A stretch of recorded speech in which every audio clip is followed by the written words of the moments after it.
When my daughter was 8 years old and diagnosed with celiac disease during the summer, one of the first things that came to my mind was, what are we going to do when it comes to school? Whether you have gotten a celiac diagnosis during the middle of the school year or during the summer, because we know life doesn't stop, the good news is you can put some systems in place. And today, in this video, I'm going to talk about what I wish I had known 10 years ago when going into a school to help me be better prepared and have my child be safe at school. Just a quick disclaimer, I am not a teacher. I am not a dietitian or a medical professional. I am just a mom with several years' experience sharing our family's story to help you with your celiac journey. So make sure that you are working side by side with your medical professionals and your schools. The first thing you're going to want to do is give the school a call. Find out if you need to be talking to the teacher. Maybe it is the school counselor, your principal, the front office staff, or the nurse. Let them know that your child has a new diagnosis and you want to set up a meeting and have a few different people involved. There are one of two things that you could be doing. One is setting up a 504 plan, or you could be setting up an IEP. These are two different plans. I recommend a 504, but if you already have an IEP, you can work these plans and details into an IEP as well. Here are the two differences for what an IEP plan is: an individualized education plan. Generally, this is for students who qualify for special education or different things to help them in school with their education. A 504 is usually accommodations. This generally has to do with maybe if your child has another disability, a physical disability, or maybe they have a celiac disease and they need to have accommodations that will work with them or a plan in place. Let's talk about what you'll need to bring to the school when you're getting prepared to have a meeting with them. There are four things that you're going to want to bring into school with you. And number one is the letter from your doctor or dietitian explaining that your child has celiac disease. Also, on this letter, you're going to want to make sure that it says what your child's symptoms are and make sure that they understand what gluten is. Obviously, celiac disease involves being allergic to gluten. This is wheat, barley, and rye. There are many hidden gluten contaminants in foods, so they need to be aware of this, and it's nice to have this in writing.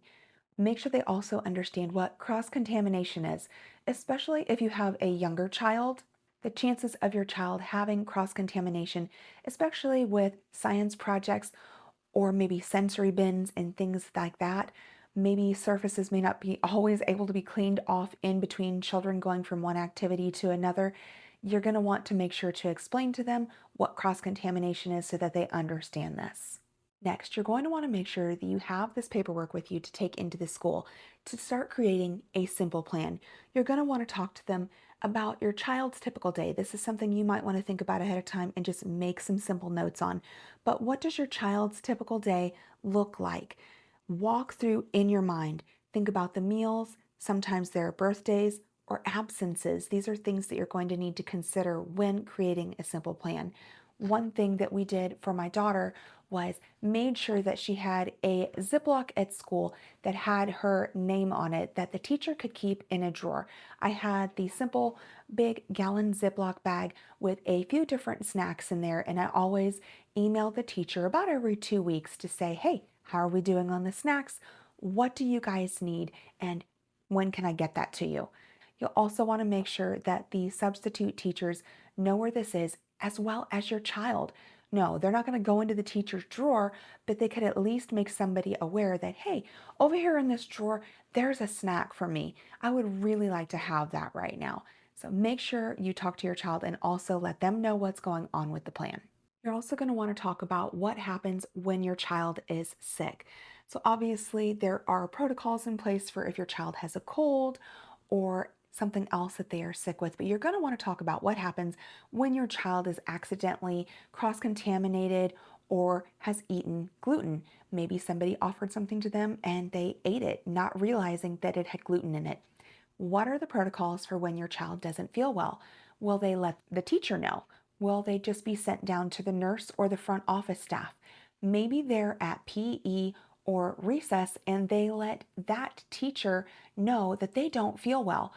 All of the teachers need to be aware of your child's situation so that they take them seriously when they say that they have a stomach ache or they go to the bathroom and maybe have diarrhea or they throw up. They need to make sure that you have a plan in place to send them down to the nurse's office and then they know who to contact. Not only you, but if you're not able to be reached at that time that your child is sick, maybe there is a backup parent or a grandparent or aunt or uncle that is able to be reached and they know the plan for what happens next. Who's going to go and pick up your child? So make sure that you have that written down. Make sure that the school has a protocol to let substitute teachers know what is going on with your child when they come in for the day, as well as any after school activities. Make sure that they have a plan in place as well. It may not be a 504 for the after school activities, but make sure that there is something written up that you can leave with maybe the YMCA or the after school care of some kind so that they know what to do when your child is not feeling well and what foods to feed them and what their options are. Now, if you're frantically writing down everything that I've just mentioned, don't worry. Down in the description, I actually have a free resource with all of the things that I have mentioned, the list that you need to bring into the school, as well as things that you're going to want to think over and talk about with them. This way, you can download it and print it out to bring it into the school whenever you're ready to have this talk with them. The next thing I would suggest is talking to your child. Yes, you've talked to them a little bit, but now you're going to really talk about what does it look like to go to school? How will lunches be for them? Will they wait in the lunch line? What do they do if their lunch looks exactly like their neighbor's? Do they need to be given something special? Where do they go in the lunch line? What do they do if they're not feeling well at school? We've had this happen numerous times, and my child knew exactly what to do, not just who to ask for snacks from, but who to let them know when they're not feeling well. Do they go to the front office? Do they talk to one person? And if that person doesn't believe them and they're still feeling sick, where do they go? Who can they talk to? Make sure that they know they have safe people they can reach out to, and then they'll be getting the resources that they need. So they'll be sent to the nurse and they can call home and talk to you. And they know that you'll be picking them up so that they feel confident and knowing that you have their best interest at heart. I would love to know, what are you struggling with or worried about the most? Is it lunches, field trips, talking to the teachers or the staff? I would love it if you would leave me a comment. It really helps me to know what video to make next because I don't want any parent to be walking this journey alone, and I'm here to help you. Once you've created this plan, make sure that you look at least a month ahead. Every month, I would try and look ahead to see what kind of holidays or events, maybe carnivals, things like that, that would be coming up at the school so that I would be prepared in case they had a pizza party or a movie day at school. Something else I struggled with was wanting to be on top of it all. I would make cupcakes ahead of time and put them in the freezer so that we would have them to take to school when somebody was having a birthday or maybe there was a carnival or a special awards ceremony. I couldn't always do this.